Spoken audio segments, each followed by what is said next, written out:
Hello students, आज हम start कर रहे हैं परमुटेशन एंड कॉम्बिनेशंस चैप्टर। तो सबसे पहले आपको पता होना चाहिए कि परमुटेशन और कॉम्बिनेशन की मीनिंग क्या है और इसमें एक्चुअल डिफरेंस क्या है।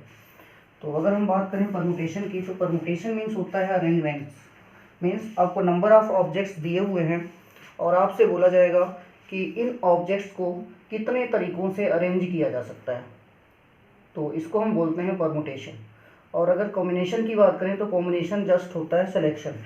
Selection means number of objects आपके पास गिवन है और उसमें से कुछ ऑब्जेक्ट्स आपने सेलेक्ट करने हैं, तो इसको हम बोलते हैं कॉम्बिनेशन। अब हम ये चैप्टर स्टार्ट करते हैं फर्स्ट टॉपिक से, अपने फैक्टोरियल नोटेशन से।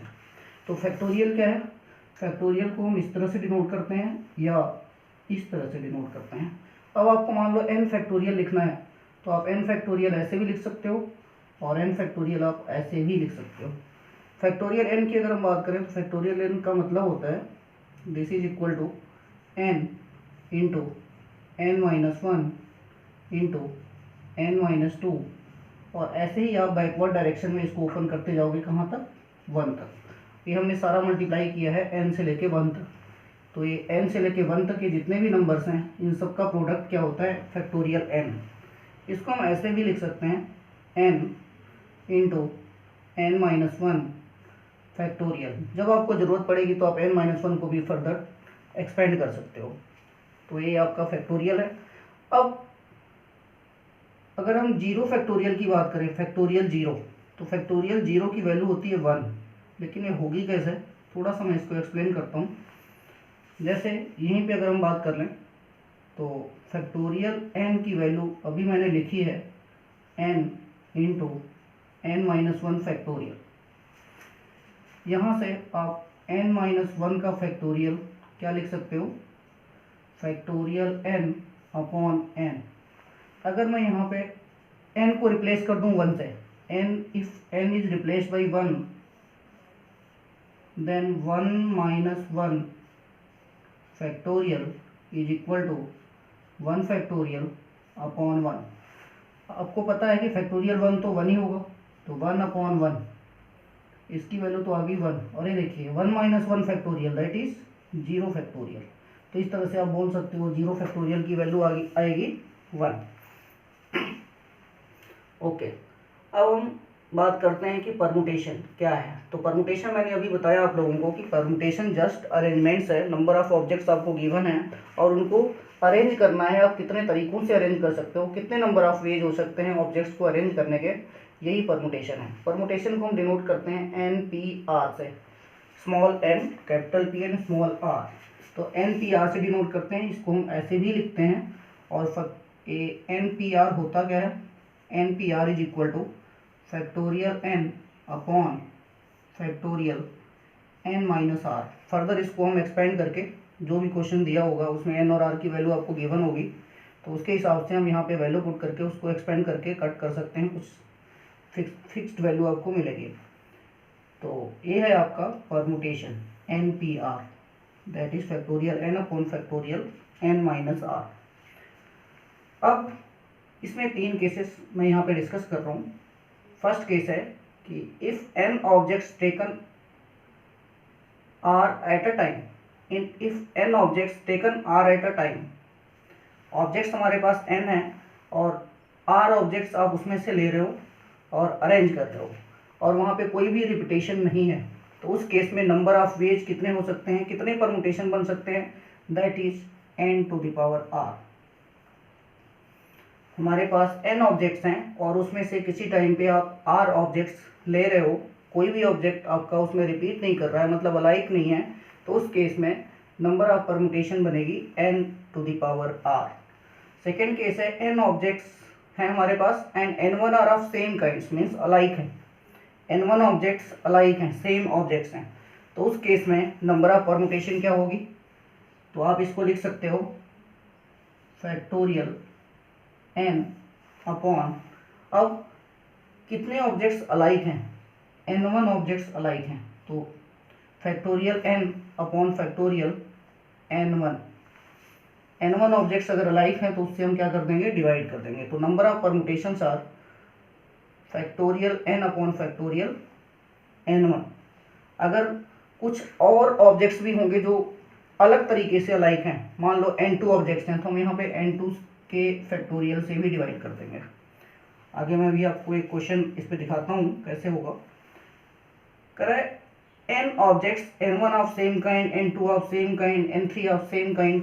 तो n1 सेम काइंड का है तो n1 के फैक्टोरियल से डिवाइड कर दिया, n2 सेम काइंड का है तो n2 के फैक्टोरियल से डिवाइड कर दिया। इसी तरह से अगर n3 भी सेम काइंड का है तो n3 के फैक्टोरियल से भी डिवाइड कर देंगे। तो नंबर ऑफ परमुटेशन इतने होंगे, factorial n upon factorial n1 into factorial n2 into factorial n3। अगर हम अब बात करें आपके एनसीईआरटी की, तो एनसीईआरटी में जैसे एक क्वेश्चन है,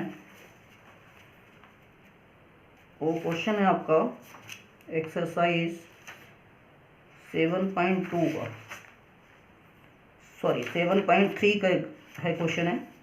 7.3 के क्वेश्चन में क्वेश्चन नंबर 10 देखिए आप। तो क्वेश्चन नंबर 10 में लिखा हुआ है, in how many of the distinct permutation of the letters in the Mississippi do the 4 eyes not come together. Exercise 7.3 question number 10 देखते हैं एक बार।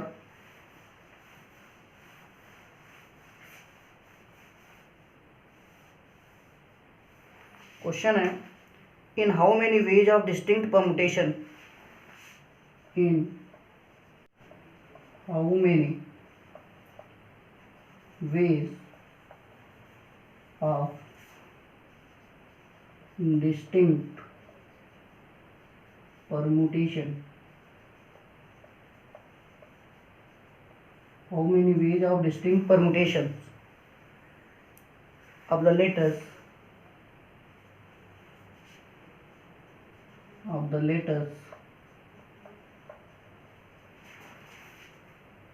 in the Mississippi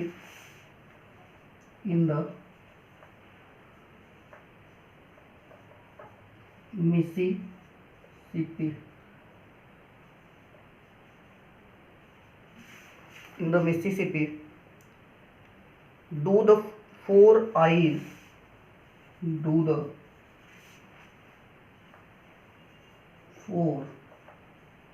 eyes not come together,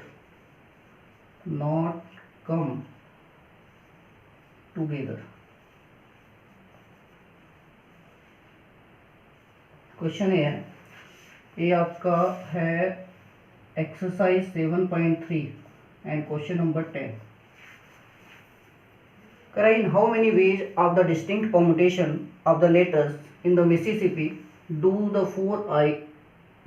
4 I not come together. तो पहले तो आप देखो Mississippi में total letters कितने हैं, 1 2 3 4 5 6 7 8 9 10 11। Total numbers of letters are 11। तो factorial n, this is 11 factorial. अब हम बात करते हैं m की, तो कितने m है हमारे पास, केवल एक है।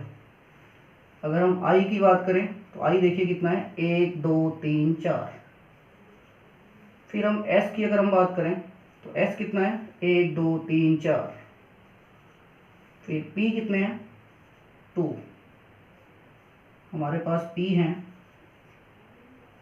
सॉरी 2 पीस है।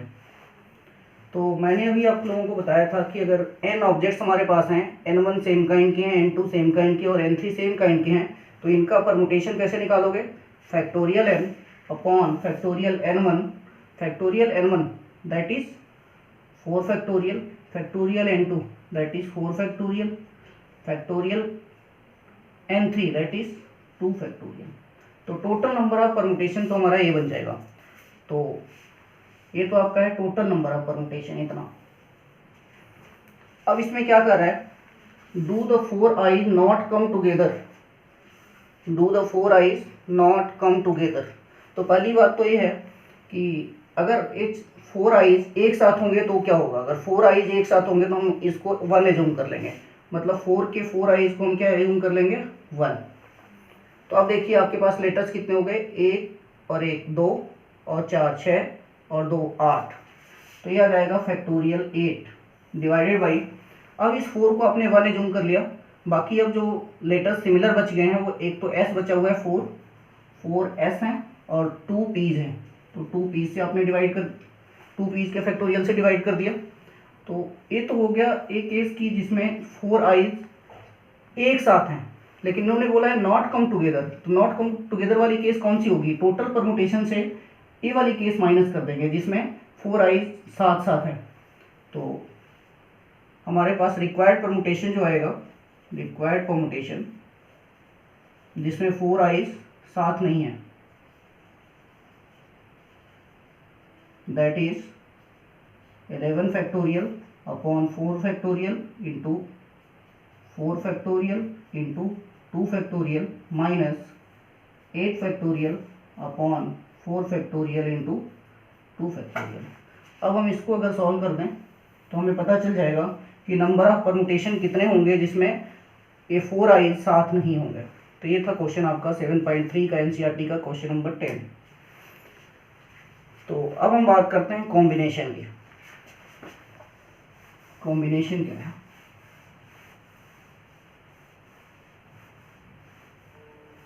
तो कॉम्बिनेशन में जैसे मैंने पहले बताया कि कॉम्बिनेशन जस्ट सिलेक्शन होता है।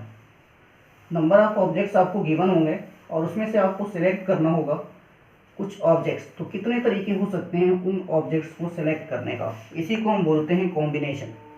तो कॉम्बिनेशन को हम डिनोट करते हैं NCR से।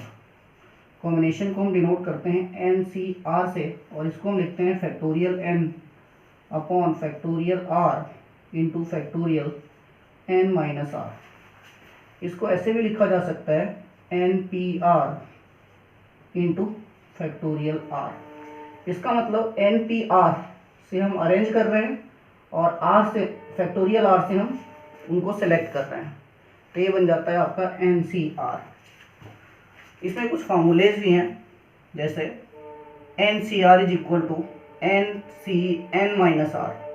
NCR is equal to NCN minus R। अगर इन दोनों के की वैल्यूज हम ऐड कर दें R और N माइनस R को, तो ऐड करने के बाद ये ऊपर वाली वैल्यूज ही मिलेगी। फिर देखिए एक फार्मूला है NCR plus NCR minus 1 is equal to N plus 1 CR। Next NCP is equal to, अगर NCQ है तो आप पहले तो लिख सकते हो P plus Q is equal to N, और दोनों को अगर हम कंपेयर करें तो P is equal to Q आएगा। तो ये फार्मूले जो है आपके एनसीईआरटी में भी यूज होंगे और किसी भी बुक से अगर आप क्वेश्चन करते हो तो वहाँ पे ये फार्मूले ज़रूर यूज होंगे। एक क्वेश्चन मैं आपको यहाँ पे डिस्कस करता हूँ कॉम्बिनेशन का। जैसे ये 7.4 एक्सरसाइज का क्वेश्चन है, एनसीईआरटी का ही, क्वेश्चन नंबर 5। तो इसमें बोला हुआ है find the number of ways of selecting 9 balls from 6 red balls, 5 white balls and 5 blue balls. Question हमारे पास find the number of ways of selecting 9 balls. Total हमारे पास जो बॉल्स हैं वो 9 बॉल्स हैं। टोटल बॉल्स हमारे पास 9 है। 6 रेड बॉल्स हैं। रेड बॉल कितनी दे रखी हैं? 6। 5 बॉल वाइट हैं, वाइट बॉल्स हैं 5, और ब्लू बॉल्स भी 5 हैं। ब्लू बॉल्स भी 5 हैं। और हमें करना क्या है? कह रहा है कि if each selection consist of 3 balls of each colour. कह रहा है कि जो भी सिलेक्शन आप कर रहे हो, if each selection consist of 3 balls of each colour, चाहे किसी भी तरह के सिलेक्शन का कॉम्बिनेशन बनाओ, किसी भी तरह का कॉम्बिनेशन अगर आप बनाते हो तो कह रहा है कि हर कलर की 3 बॉल्स आनी ही आनी चाहिए। तो अगर आप ये टोटल हमारे पास जो है 9 बॉल्स सेलेक्ट करनी है। कह रहा है find the number of ways of selecting 9 balls. तो हमें टोटल 9 बॉल्स सेलेक्ट करनी है और रेड बॉल्स दे रखी हैं 6 हैं, वाइट बॉल्स 5 हैं और ब्लू बॉल्स भी 5 हैं। और हमें तीनों कलर की 3 बॉल सेलेक्ट करनी है। 3 बॉल्स हर कलर की सिलेक्ट करनी है हमें। तो अगर हम रेड कलर की 3 बॉल सेलेक्ट करते हैं तो कितने तरीकों से कर सकते हैं? How many ways? तो ये होगा आपका 6C3। 6 हमारे पास टोटल रेड बॉल्स थी और 3 बॉल्स हमने सेलेक्ट करना था वहाँ से, तो ये आ गया 6C3। अब हम बात करते हैं वाइट कलर वाले बॉल की। तो 5 बॉल्स हमारे पास वाइट कलर की हैं, 5 बॉल्स वाइट कलर की हैं और उसके बाद 3 बॉल सेलेक्ट करना है। तो इसको हम सेलेक्ट करेंगे 5C3 तरीकों से। और ब्लू बॉल्स हमारे पास 5 हैं और 3 बॉल्स इसमें से सेलेक्ट करना है, तो ये भी होगी 5C3 तरीकों से। तो अगर आपसे पूछा जाए total number of ways by which we can select 9 balls having 3 balls of each colour, तो टोटल नंबर ऑफ वेज निकालने के लिए हम इनको क्या कर देंगे, मल्टीप्लाई कर देंगे। Fundamental principle of multiplication use करेंगे यहाँ पे, और इस तरीके से हम निकाल सकते हैं कि टोटल नंबर ऑफ कॉम्बिनेशन कितना होगा। तो इसको आप सॉल्व कर सकते हो और आंसर मिल जाएगा आपको। तो इस तरह से ये बेसिक्स था आपका परमुटेशन का। फर्दर लेक्चर में मैं एनसीईआरटी की कुछ एक्सरसाइज के क्वेश्चंस डिस्कस करूँगा। Thank you.